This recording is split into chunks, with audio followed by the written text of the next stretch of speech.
आजमगढ़ में और आजमगढ़ में जैसा कि आप लोग जानते होंगे बाढ़ आई हुई है और मेरे पीछे आप देख सकते हैं, मेरे पीछे घाघरा नदी का पानी है और जिस स्थान पर मैं खड़ा हूँ ये यहाँ से एक रास्ता गुजरता था और ये रास्ता भी था और साथ में बांध का भी काम करता था। आप देख सकते हैं पूरा ये खड़ंजा है और ये खड़ंजा जो है यहाँ से जब लीकेज हो गया, जब पानी घाघरा नदी का बाढ़ जब आया तो ये जो बांध था और ये रास्ता जो था ये टूट गया और जब ये टूट गया तो इधर के करीब दर्जनों गांव पूरी तरह से पानी में जलमग्न हो चुके हैं। आप देख सकते हैं, आप थोड़ा सा जूम करके दिखा दीजिए, इधर के पूरा गांव आप देख सकते हैं कि पूरी तरह से जलमग्न है।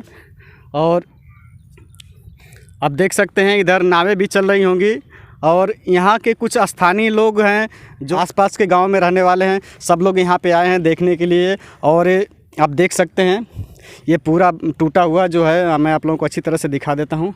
ये टूट गया है और इसकी चौड़ाई लगातार बढ़ती जा रही है और इसके आगे भी एक बांध है। ये गांव डूबे हैं, इसके आगे भी एक बांध है। अगर वो बांध टूटता है तो अभी तो कम गांव डूबे हैं, अगर वो बांध टूटेगा तो उधर आसपास के लगभग सैकड़ों गांव पूरी तरह से जलमग्न हो चुके होंगे।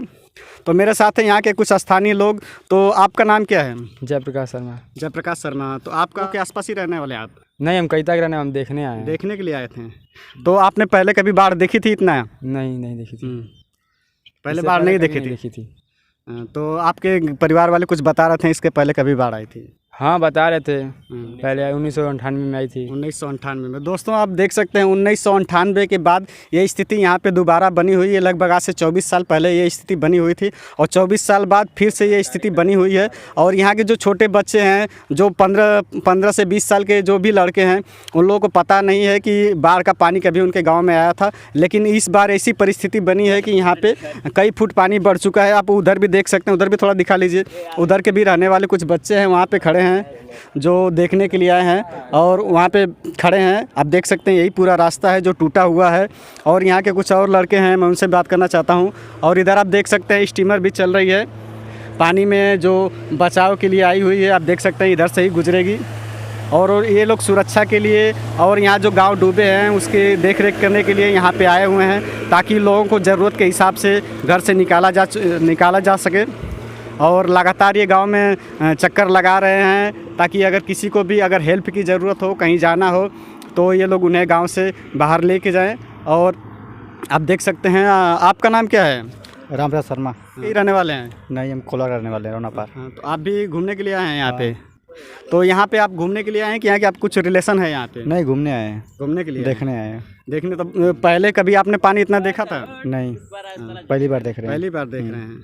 दोस्तों इन्होंने भी अपनी ज़िंदगी में पहली बार यहाँ पे इतना पानी देखा है। ताकि इस साल हमारे यहाँ जो उत्तर प्रदेश के इलाके में काफ़ी कम बारिश हुई है, जहाँ कम बारिश हुई वहीं पे आपने देखा कि पिछले दिनों गंगा में बाढ़ आई हुई थी और इस बार यहाँ पे घाघरा नदी में बाढ़ आई हुई है। इसके साथ में ही यहाँ पे गोरखपुर में राप्ती नदी बहती है, वहाँ पे भी बाढ़ की स्थिति बनी हुई है। और ये जो घाघरा नदी है ये हिमालय के ही गोद से निकलती है और लखीमपुर खीरी होते हुए, गोंडा होते हुए, अयोध्या होते हुए, इधर से आजमगढ़ से गुजरते हुए ये छपरा तक जाती है और छपरा के बाद वहाँ पे गंगा जी में जाके समाहित हो जाती है।